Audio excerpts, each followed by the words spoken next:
ভারতের সঙ্গে ভবিষ্যৎ সম্পর্কের রূপরেখা তুলে ধরেছেন সালাউদ্দিন আহমেদ।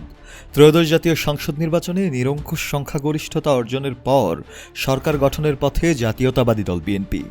নতুন সরকারের পররাষ্ট্রনীতি, বিশেষ করে ভারতের সঙ্গে সম্পর্ক কেমন হবে এ বিষয়ে শুক্রবার ১৩ ফেব্রুয়ারি দুপুরে সাংবাদিকদের সঙ্গে আলাপকালে তিনি কথা বলেছেন। এ সময় তিনি আল্লাহর কাছে শুকরিয়া আদায় করেন এবং দেশের জনগণের প্রতি কৃতজ্ঞতা জানান। সালাউদ্দিন আহমেদ বলেন, শুধু প্রতিবেশী দেশ নয়, বিশ্বের সব দেশের সঙ্গে বন্ধুত্বপূর্ণ, ন্যায্যতা ও সমান অধিকারের ভিত্তিতে সম্পর্ক গড়ে তোলা হবে। পাশাপাশি সার্বভৌমত্ব, সমমর্যাদা ও পারস্পরিক শ্রদ্ধার ভিত্তিতে সম্পর্ক বজায় রাখা হবে।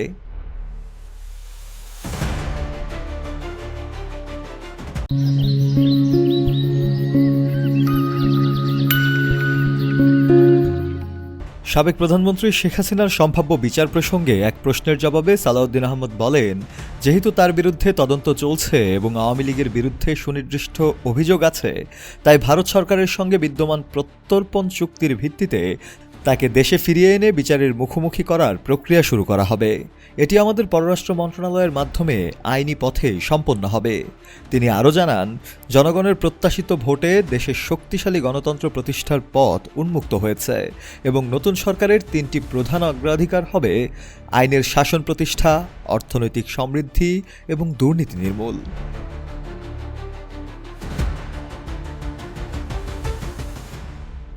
নতুন সরকারের লক্ষ্য প্রসঙ্গে তিনি বলেন, আমাদের লড়াই ছিল রাষ্ট্র কাঠামোর গণতান্ত্রিক সংস্কারের। শহীদদের আকাঙ্ক্ষা এবং তরুণ প্রজন্মের প্রত্যাশা অনুযায়ী আমরা একটি মেধা ও প্রযুক্তি নির্ভর রাষ্ট্র বিনির্মাণ করতে চাই।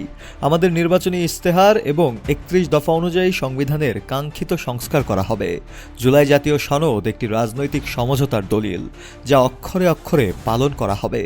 তিনি আশা প্রকাশ করে বলেন, নির্বাচন ফলাফলের গ্যাজেট দ্রুত প্রকাশিত হবে এবং সাংবিধানিক নিয়ম অনুযায়ী সংসদ সদস্যের শপথ ও সরকার গঠনের আনুষ্ঠানিক প্রক্রিয়াও শুরু হবে।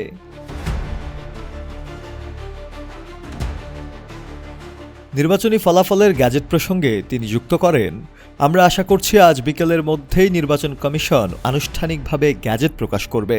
এরপর সাংবিধানিক নিয়ম অনুযায়ী সংসদ সদস্যদের শপথ গ্রহণ এবং সরকার গঠনের প্রক্রিয়া শুরু হবে।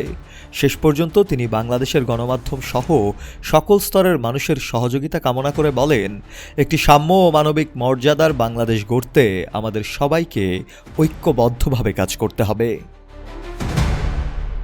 শফেল মাওলা, কালের কণ্ঠ।